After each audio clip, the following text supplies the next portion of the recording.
กล้วยไปขายอยู่ด้านนอกปูนมะนาวตู้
บอกไว้ซื้อปิ้งไก่มาให้หมาน่ะมันเป็นหยังจังเสือเงินหมาบ่ได้เสือ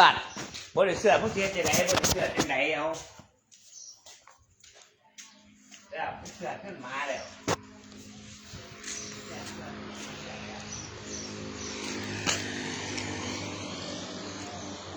เสียงกันเด้บิ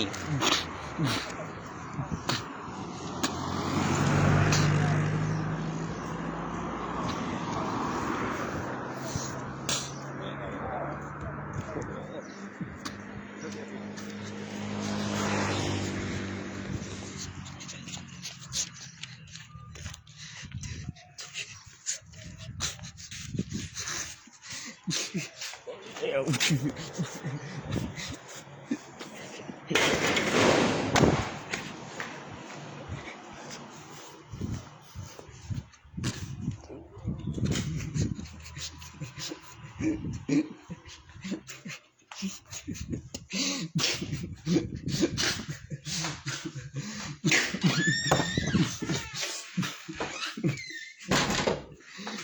้าก็กินนั่นไง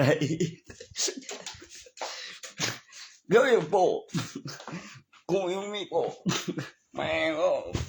ฟิล์มรถแม่งนี่ไปอยู่นี่มันกูบอกมึงแค่ไอ้ทางเดียวโอ้เอาอย่างพงอะไรกาโบ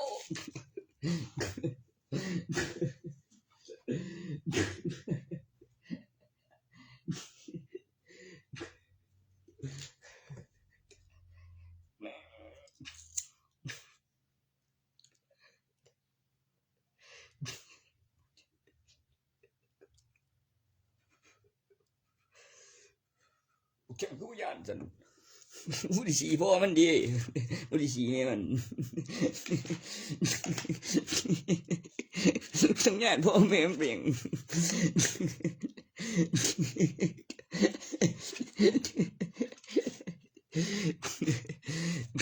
บอกมันที่ยานจะบอกแต่กันบอกอยากไอ้ก็มันก็สิออกมาอีกตัวใหม่อีกกว่า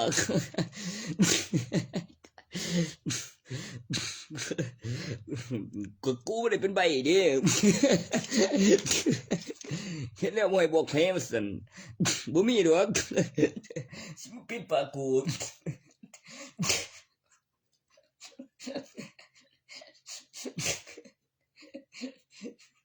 ขี้เลยเอาอย่างนี้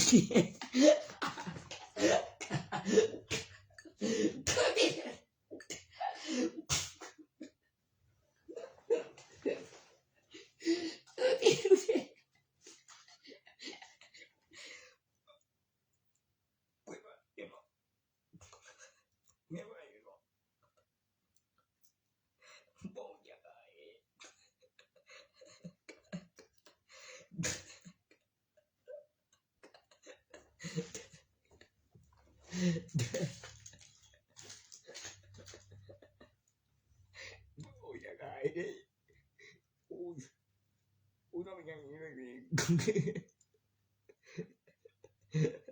อุ้ยแม่ง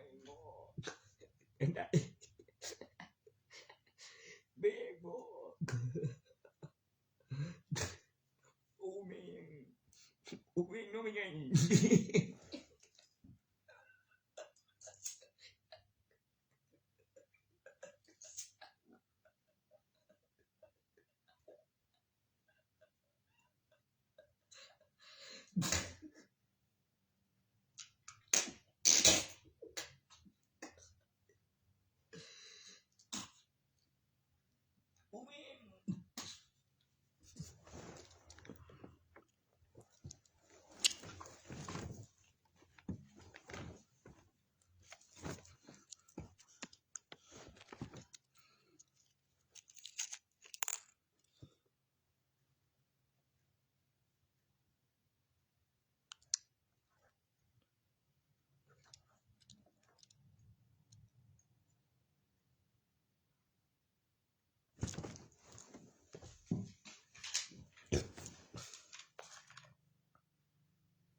ดีคือว่า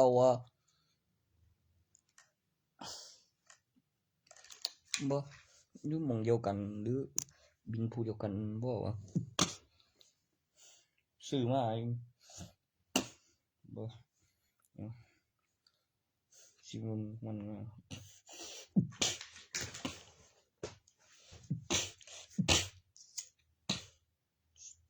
สิการก็มันจะโอ้แม่งยาเต็มถุงโอ้ยเนี่ย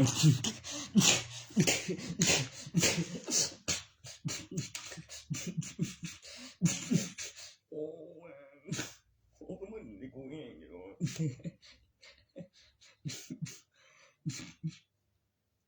แม่งเฮ้ยมองไหนไปแม่งอ่ะมองไป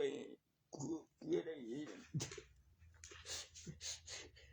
สิ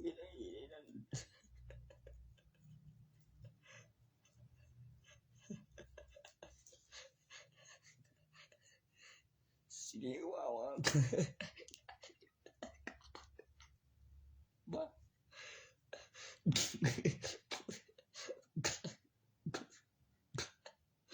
แม่งใช่บงน้อยอย่างเงี้ย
บ่ก็มาไล่ตีกูจะหน่อยดิสิยานมึงบ่ล่ะตัวหาคือกันกับจับบ้านนี้ไปเลยบัดนี้แล้วมันสิบอกว่าคักตายเทอยู่สอนมันก็ได้ไปกูบอกขามึงสิมาเข้าแล้วก็ว่ากำลังมากูแล้วก็นั่นไข่สิเจ๋งกว่าหาเด็กปล่อยมาคนทำหาเพื่อจีบเงี้ยวกูตีกูนั่นคือเธอ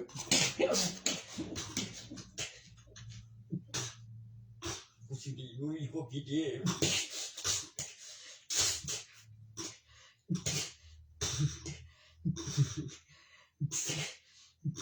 กูจะยังไงดีวะเราจัดการกูเองเว้นได้เห็นตาง่ายเลยเป็นขัดผลประโยชน์ที่เราเสื่อมมันก็เอาไปขานี่แล้วหายแจ้งหามักลีเฮ็ดหลายมันจะไม่ใส่สร้างกันเด้อป๊อบมึงถือถึงโตโอ้ยก็เชิญเอาเงินกับพ่อกับแม่มาเทียนทีละเฮ้ยยังบ่ได้พี่แต่เขาไม่สิแจ้งตำรวจนะมันสิขายมาอยู่แจ้งตำรวจพี่เบิดแต่คันเอาคุณกับพ่อแม่เทียนนะเฮ้ยเสือกูบ่ขามันอีจ้าโอ้บ่คันแม่นมีพยานฮู้จักนะแล้วพยานมันแบบคือเมียนะบ่เข้าข้างกับตำรวจนั่นโอ้ยสิบ่เอาเงินไม่กูขนาดสิเรียปล่อยปวนออกไปแบบค่ายเมียสบายใจเอ้ยเข้าที่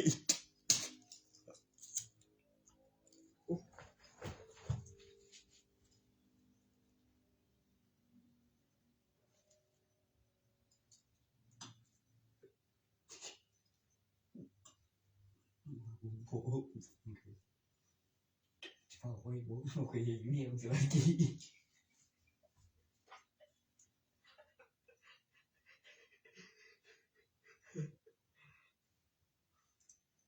เพิ่นก็หนีบ่วิดจิล่ะย้อนเพิ่นหนีเว้ยคันมันบ่มีหนีซะอย่างกูเห็นแต่แลนเมื่อยของเขาเฮือนคึบหล่นแม่งมันก็จริงแย่งแท้โอ้จริงแย่งแท้กูก็ว่าอยู่มันบ่มีหนีมันสิแลนเขาก็คึบหล่นนี่เพิ่นเป็นหนีไปบ่ได้เพิ่นก็กะสิเอาตำรวจเดียวล่ะบ่แม่นดอกกลัวเฮ็ดทนบ่ได้เองคนแม่งบ่โอ้ยจัวดีไว้เดี๋ยวบ่ถึงโลกกันบ่แม่งเหรอโอ้ทุกตัวนึง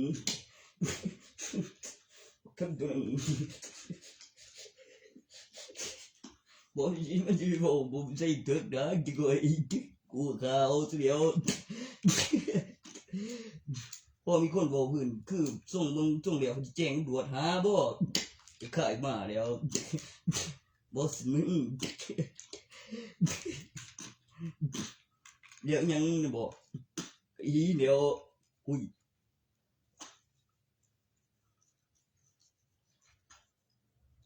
จะปวดแม่จังหน่อยรู้ค่ะรู้แล้วบ่อยเดี๋ยวยังจะตำรวจกันกับตำรวจกันเล่นงานกันเองอีกเว้ยแจ้งเช็คอินขึ้นไปนี่ต้องขั้นมากกว่านี้มีความสำคัญยังโดนละเดี๋ยวสังเกตก่อนแบบตามเบียบเขา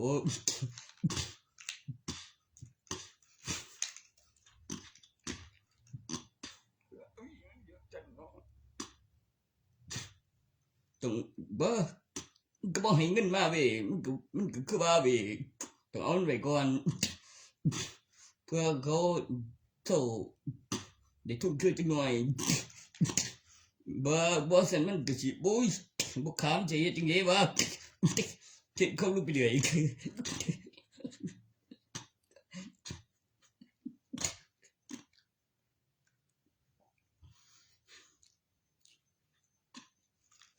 คือบ่มีนี่นะบ่พอเทื่อนเดียวเชื่อไปเป็นหนี้ซะแล้วเดี๋ยวก็ไปห้องของเจ้าของแล้วมีเจ้าของเว้ย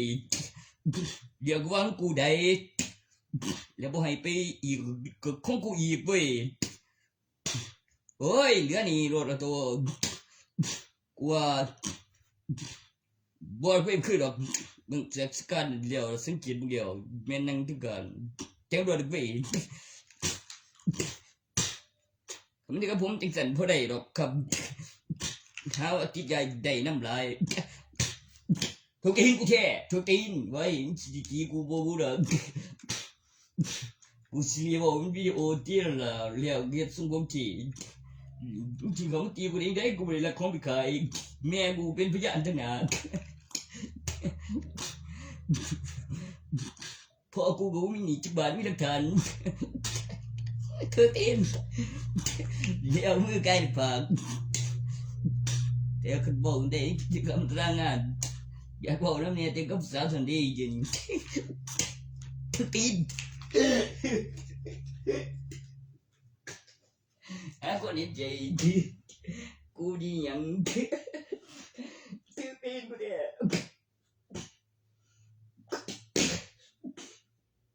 เออ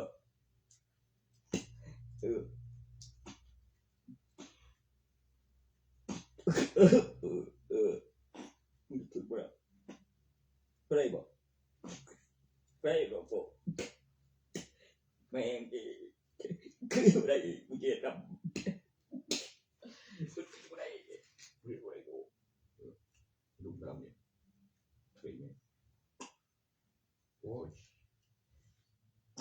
ที่นอนอยู่กูจริงๆกูเจ๋งทุกโดกูบอกอยากได้ก็ผมทำเองกูเอาอยู่ก็ฟังย้ำเนี่ยเดี๋ยวจะโดนนี่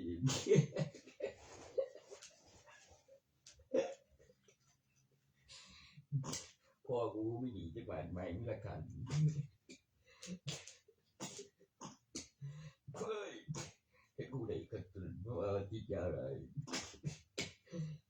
มันจะไอ้น้ำ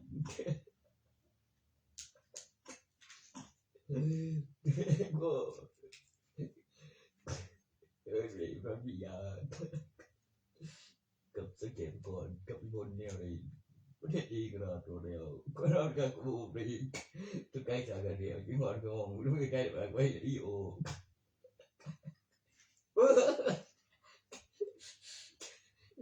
เด็กก็ลงไปตัวโกจะดูโซ่อีกว่าจะมาดูตัวอีกเขาก็มีเขาอุบัติเหตุการณ์เอง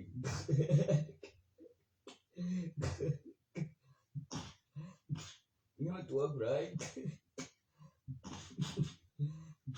ฉันก็จะหมูในนี้เพิ่งยังไม่จะบ่น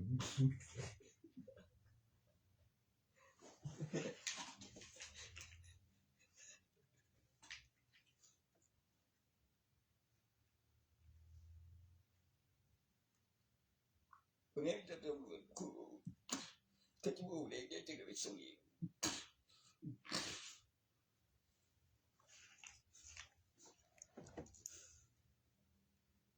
เขาบอกเรื่องกูกันว่าอีกนะบ่ไปจนเขาว่า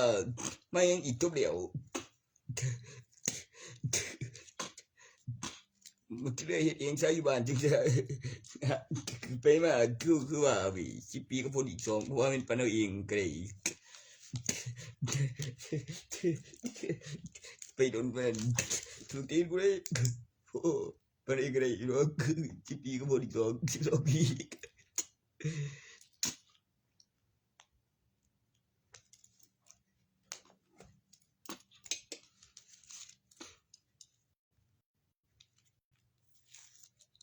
บ่ได้ตัวผู้หญิงจิตมึงก็ได้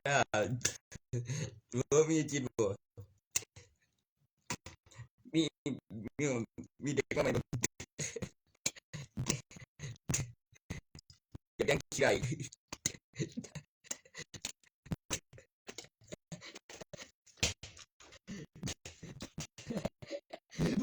กูกินยังบ่ก็ผู้หญิงกับพ่อมัน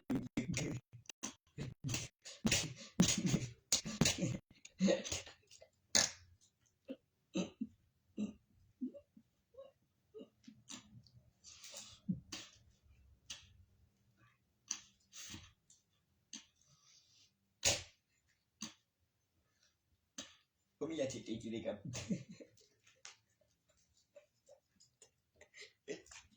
อุ้ยเนาะโอ้ดีเว้ยอันนั้นลูกแจ่มนี่ลูกเฮ็ด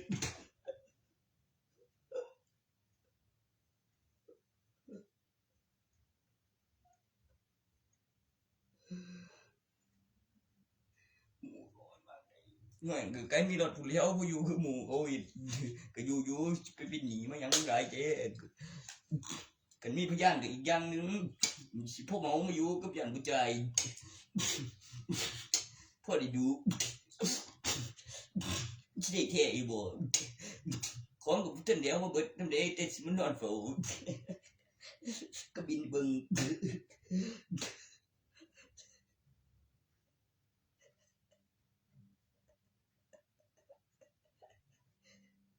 ดูตีกูได้ไม่ดูคืออย่างนี้จับกูไว้คือจะอันดาเป็นตุ่มโบจะมันรอเช่นนี้เป็นหนีแทนหรือว่า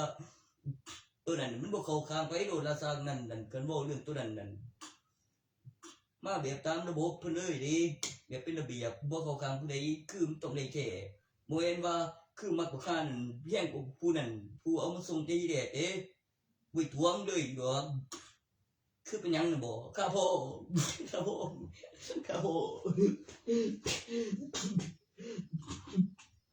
มึงอยู่ดอกโอ้ย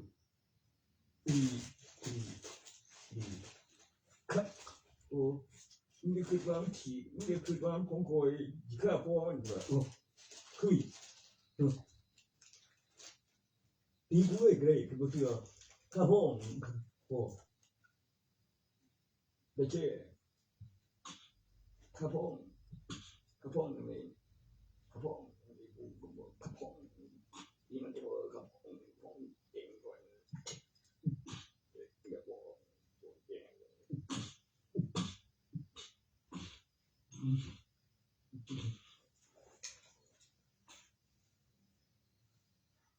เดี๋ยวว่าเรื่องพื้นใจกูว่ากูรอไปกูบินไปสุดแล้วกูไปพอแล้วเก็บมองเสียนไปยิ่งแล้วกูบอกเฮ็ดห้องแบบคือสวยงามเย็นๆเถอะทีมคนหยังเสียง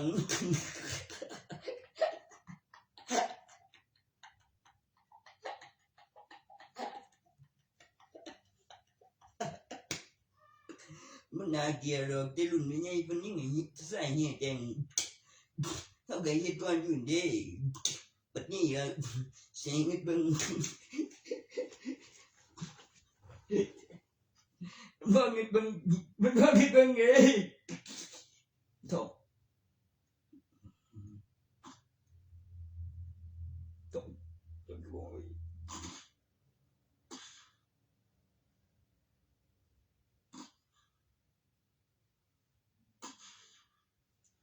ที่บ่บอกเวียดนะตัวออกมาเองมหาวิทยาลัยย้อนมันต้องไงแล้วออกมาแท้แล้วมีหลังรอการผนึกกับสถิตได้ดึงจักระดึงเด้แบบออกมาเองแบบได้แท้แบบออกมาก่อนนี่เห็นกับดูดนุ่มป่องแล้วย้อนจริงต้องไงมีของเก็บเอกสารสำคัญแบบฝากท้องเห็นใส่ของหาผู้ใส่ตุ่หูสักคนอยู่แล้วตัวนั้นชื่อยามันดาว่ามีฝากท้องแล้วมีห้องเหลือเตรียมมองว่างอีกสารไว้แบบปฏิสนธิเดี๋ยวก็มีเอกสารหลักฐานการลงทุน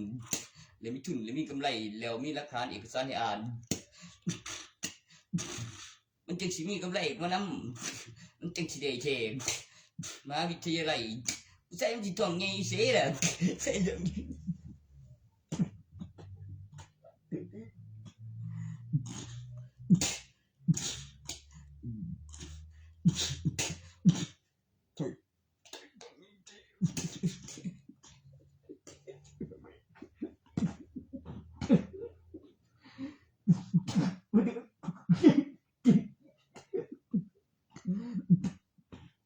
โอ้เมื่อจะมาเรียนบ่ใส่มันสิต้องใหญ่สิ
ที่ดีที่เตี้ย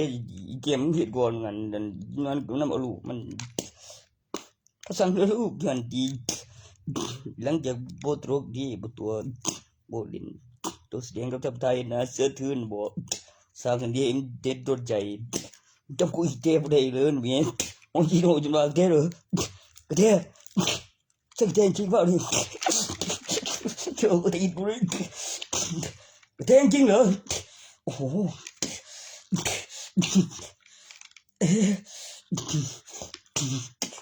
พยาบาลเวบอกเล่นไม่ยังบอกเวเป็นวิดีโอแล้วเรื่องเป็นเวครับตำแหน่งปลอดภัยมึงนี่กองชอบดิคดีน้อยก็ตุนนะแกงานเช็ดอ่างจังหาชีวิตนี่ยังเพิ่นว่าอยู่ดอกบอกสิพ่อมึงละได้นะจำคนเพลงกูนะเดานะก็ได้อย่านะแม่ง เฮ้ยมันเล่นอย่างงี้กูได้ไงกูไม่รักแบบเฮ้ยจิโน่ได้เหรอได้เหรอครับเบรกเกินไปสกิดได้หรือเปล่ากระเทศสินะไม่ชอบนะครับ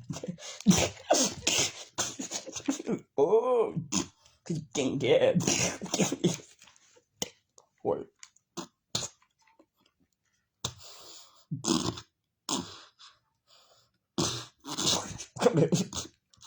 กูเท่เหรอ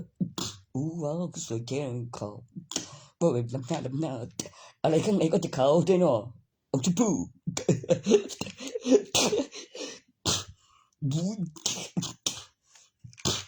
กูจะแบบจะทิ้งงานประเด็นให้ไปแอบเห็นกันอยู่หมองกูที่บางหลวงปู่ของเอดีมากับที่พวกเย่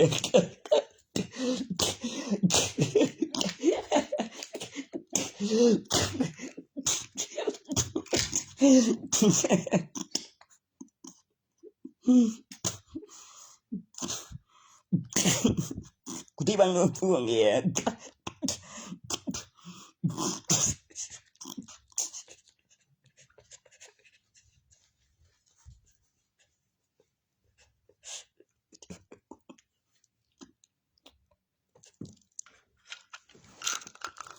น่าเรื่องนี้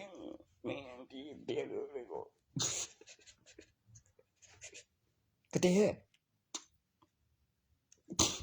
แม่งตัวกูตีกูเกินไปบอกว่าโอ้ย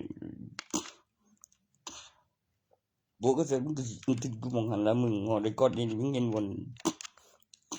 กันบอกหาเฮียมเตียงนั่นเอาเตียได้เจีย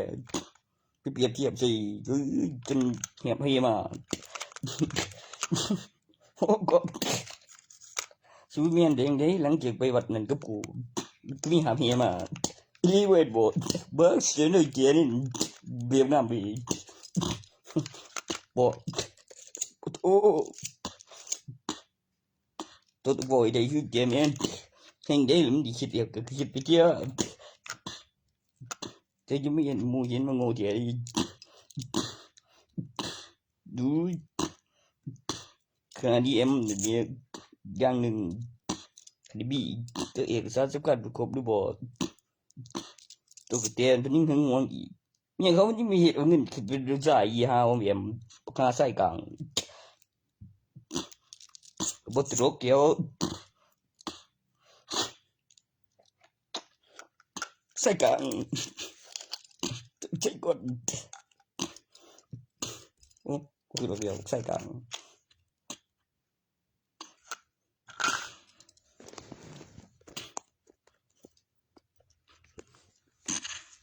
อย่ามีอารมณ์กับผู้ชายเพิ่นก็สิเป็นเอาแม่มบีมันทนบ่ได้มันเหลือใจเยอะหลายคือโกติอยู่แต่ว่าใส่กลางบอกกันไปบอกพี่น้องคือลูกชายเดียวสันดานยังไงแต่มึงเห็นจากบอมนะ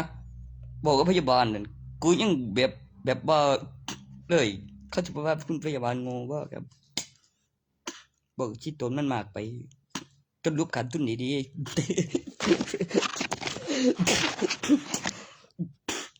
อ้ยขนาดมีหลักฐานจบหมอมาเดี๋ยวจึงออกมาอีกตัวหนึ่งเป็นผู้สาวนั่นมันคือสิบ่เอากูผี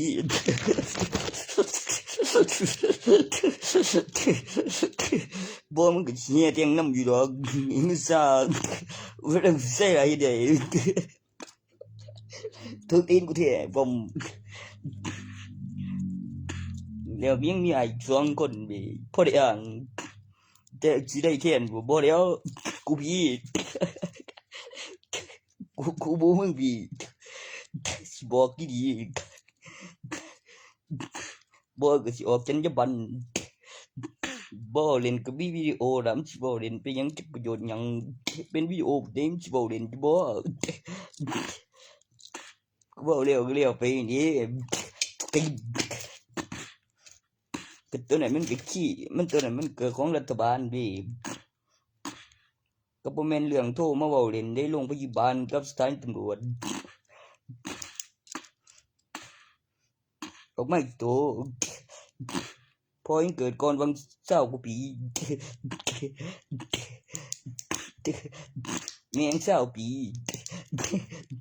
เฮ้ยมันตีกูไม่เล่นเกมสิไอ้จบหมอมาเตียวบนดัดเพียงออกเงินออกมาอีกตัวหนึ่งสไตล์อย่างนี้เบิ่งจากอัลบั้มรูปมันยังหัวเต็มซุปเปอร์แมนเด้บางหันหุ่นเส้นฝืนกาเชียวเป็นพยานสองงานหนึ่งซื้อผู้เดียวยังเป็นตะเบิงเฮ็ดคือตัวของพ่อนายอีกต่างหากอยู่ตรงสีเมืองตัวนึงก็เช็คนี่แบบแอดกระเป๋าใช้ผู้เลี้ยงถ้าคันมาจูงเองมันสิมากไปมูซาว่ามีหลักฐานพยานนั่นคนยังบ่ตายกาแจ้งความดีคนมีของในตรงสีเมืองอยู่ในทะเลใสในมุสวันตัวจากนั้นมันจะใช้สายยางยังบุเหลือตัวโอเคสัตว์นะในสิ่งนี้เป็นผู้ใหม่แค่ว่าไม่ดีสิบุเลื่อมเลยนิสัยคนมีนี้บ่ดีมันอ้างบ่ได้กับหลักฐานวัตถุกับคนยังบ่ตายนี่ก็บ่มี10 บาทบินเอากำไรสิของออกค่ากูอุ่นหาหมองว่างให้ได้เห็นก่อนคักกว่าให้เห็นก่อนนี่อุปกรณ์หาหมองว่างออกมาเทของเทนี่มันก็เงินบ่ตีแบบทุนคันมันต้องได้ถือของแล้วมีราคาของนั่นก็แบบมีบินเอากำไรนั่นก็เลือดมองสะดวกเฉพาะอยู่บ่ไกลบ่ให้ผู้ใดก็ได้ยิกได้ของเขาบ่มีอำนาจในกล่องกับเงินเจ้าของอีกตัวมันออกมาให้มีคนเห็นนำนั่นย่านลืมเด้มีพยานเนี่ยจำได้แต่บ่มีน้ำหนักในมือก็คือเก่าแล้ววะมันมีเจ้าของว่าขนาดในกล่องยังบ่เข้าข้างไปก็ได้บอกไว้กันเป็นหลักฐานเว้ยมันเป็นของหลักฐานวัตถุตัวมันออกมาให้มีพยานบ่เฮ็ดจำได้ยังว่าประโยชน์เพิ่นวางอย่างงาม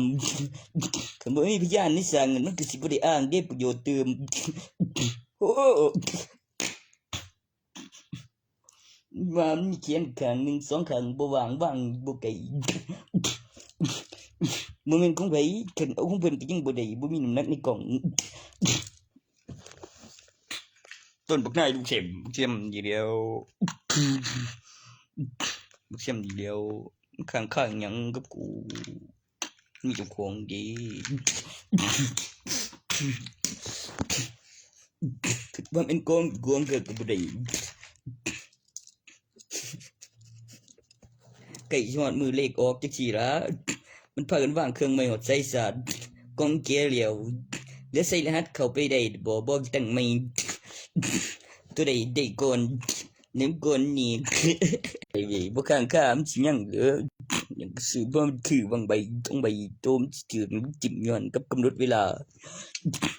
เรียบใส่บ่ได้เขียนเนี่ยได้ก่อนบ่เอามาก่อน